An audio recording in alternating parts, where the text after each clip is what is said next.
Good morning. How are you? This is Marianne Grant, Life in Harmony podcast. Today is the first day of your life. It's important.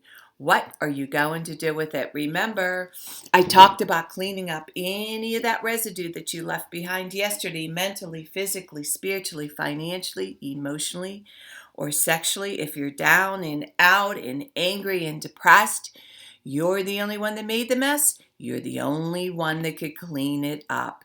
Yesterday is gone and we are not promised tomorrow. Okay, I'm going to go over that wonderful list of all the things that control us throughout the day.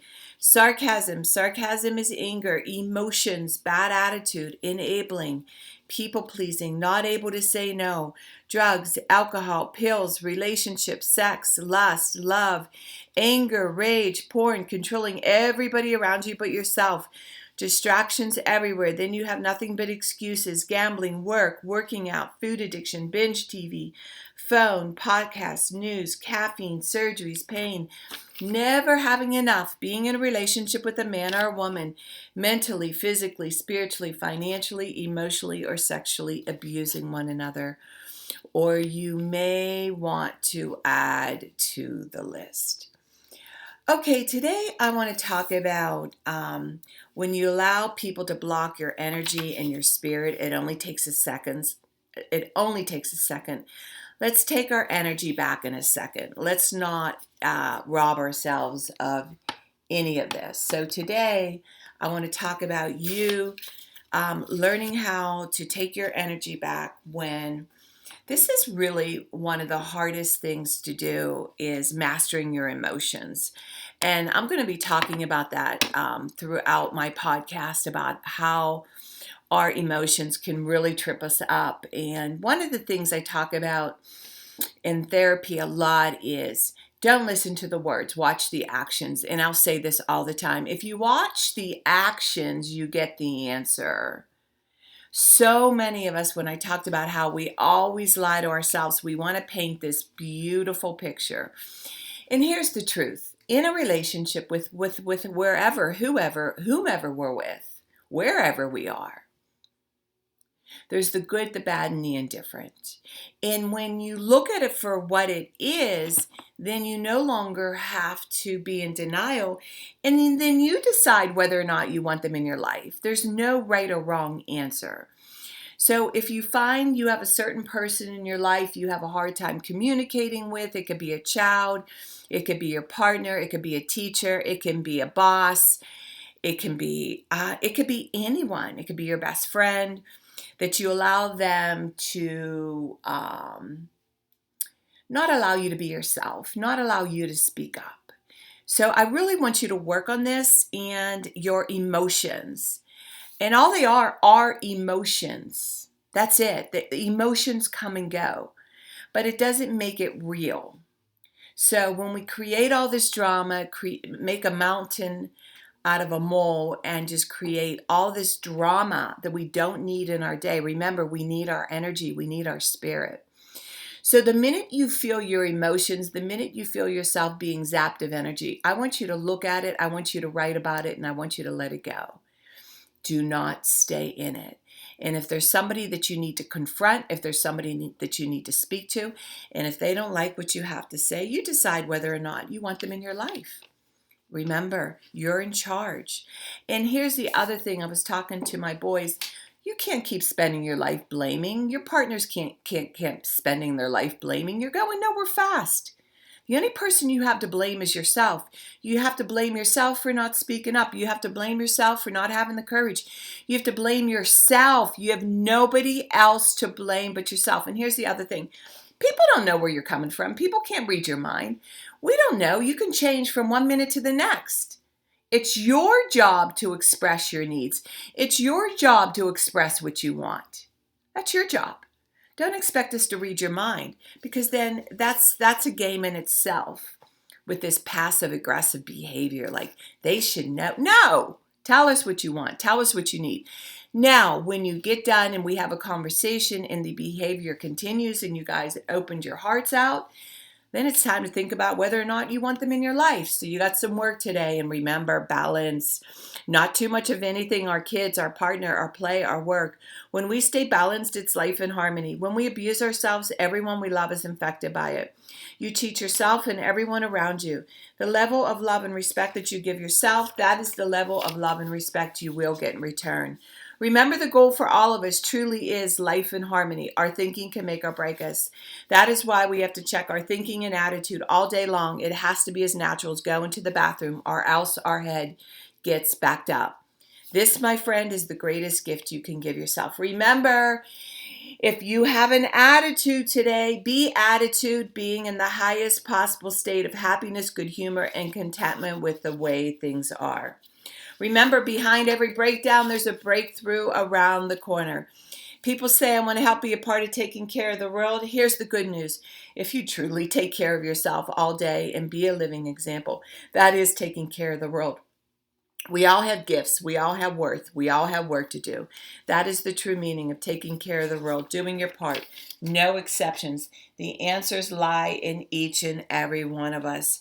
Hey, you manipulators, smooth talkers, narcissisms, your words mean nothing and your actions say everything. All right, I'm going to read a beautiful saying by Michael Singer.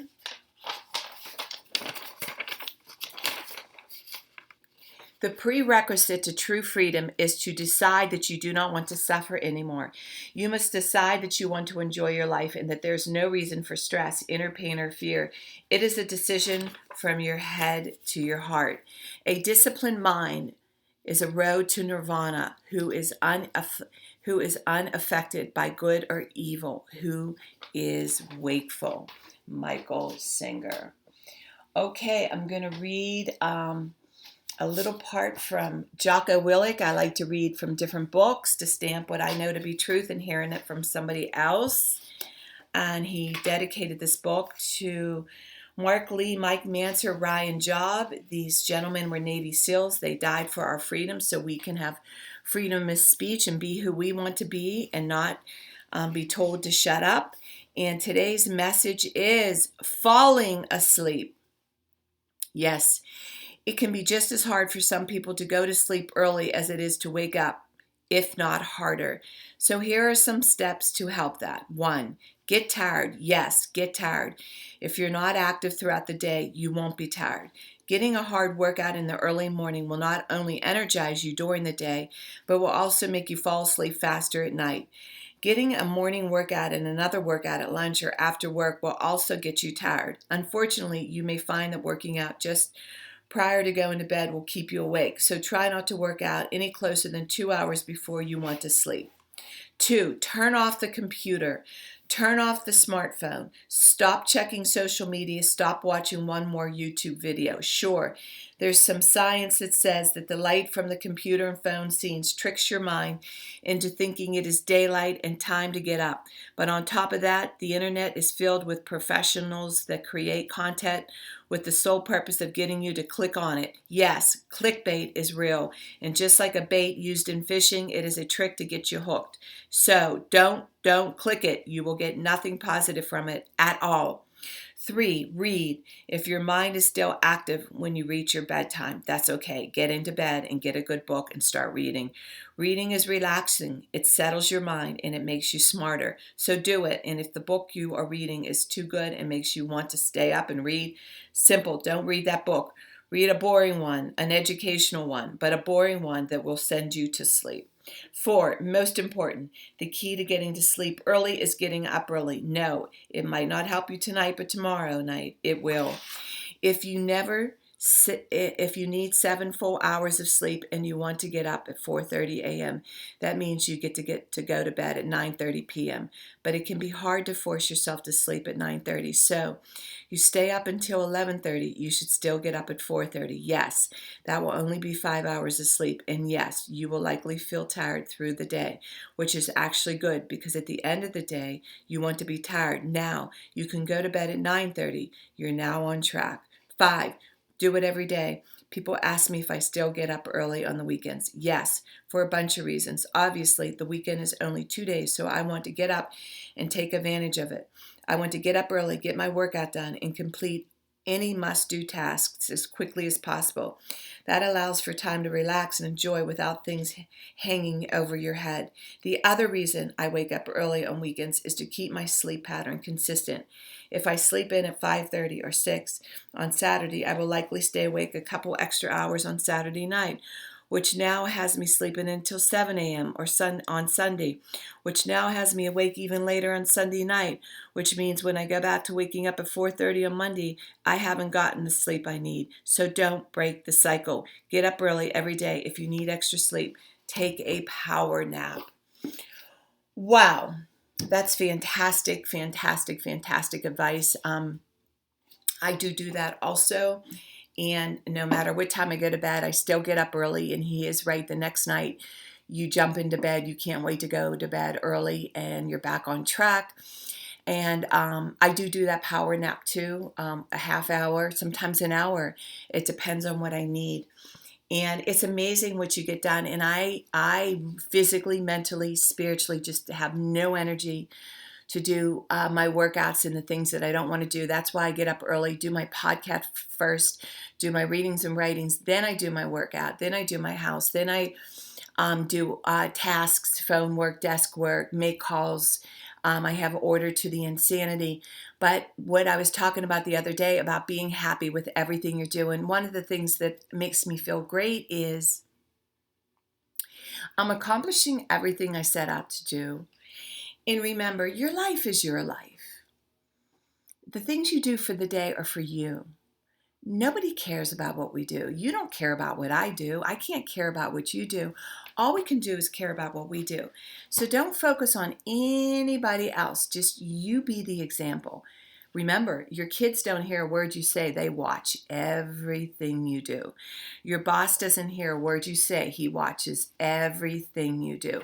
Your partner doesn't hear a word you say. He watches and she watches everything you do. Remember, your words mean nothing. Your actions say everything. So today, get your sleep, get your rest, and kick butt. And remember, work on one thing at a time. Eventually, it will be a way of life. Don't do too much of anything. Balance is most important. I am clean and clear of all diseases and negative thoughts. I accept today where I'm powerless, I have control where I have choices. I will reach out for help and use my tools today. I accept today and understand the only person I can change or regulate is myself. I will take time to hug and kiss the loved ones around me. I will show my partner today how much he or she is appreciated, needed, and loved. I will speak up for myself today. I will take charge of my life today and realize I'm in charge of all my decisions. I will know when it's time to bow out and let go and trust the process. I will set realistic goals for myself. I will get 7 to 8 hours of sleep tonight. I will set healthy boundaries around myself today. I will not allow anybody to speak to me with disrespect. I will make a conscious effort to eat healthy meals. I will take my vitamins, food supplements today. I will drink 6 to 8 glasses of water today. I will be good to myself today. Whoever can see through all fear will always be safe. I will talk with someone I trust and respect and be honest with them. Accountability is key. We cannot do it alone. We always lie to ourselves. 2 heads are better than 1. I will trust and reach out to my higher power today. I will accept and say thank you for everything that happens to me today, good or bad. I will not do anything to cause harm to myself or others today. I'm willing to change today. I will exercise today. I will pray for the well-being of myself and others today. I will write a list of all the things I want in a partner. If I become it, I will attract it. Discipline is freedom. Do 2 things a day that you don't want to do to have a successful day. My 2 things are always getting up early, doing my podcast, working out, and keeping my food clean. We can all heal together one day at a time. It is a decision from our head to our heart. You can reach me at createyourspirit@gmail.com. Leave your number. I'll go over my workshops and my books. If you want to learn about my services, lifeinharmonyonline.com. Leave your number. I'll go over my services. Remember, I'm doing the podcast Monday through Friday. Hit that colorful round button that says subscribe. Share it with everybody that you love and respect. Start with podcast number 1, number 2, number 3. There's order into receiving this information. In 30 days, you're going to say, wow. In 1 year, you will not recognize yourself. And remember, I want you to have a noticeable day today. And thank you for listening.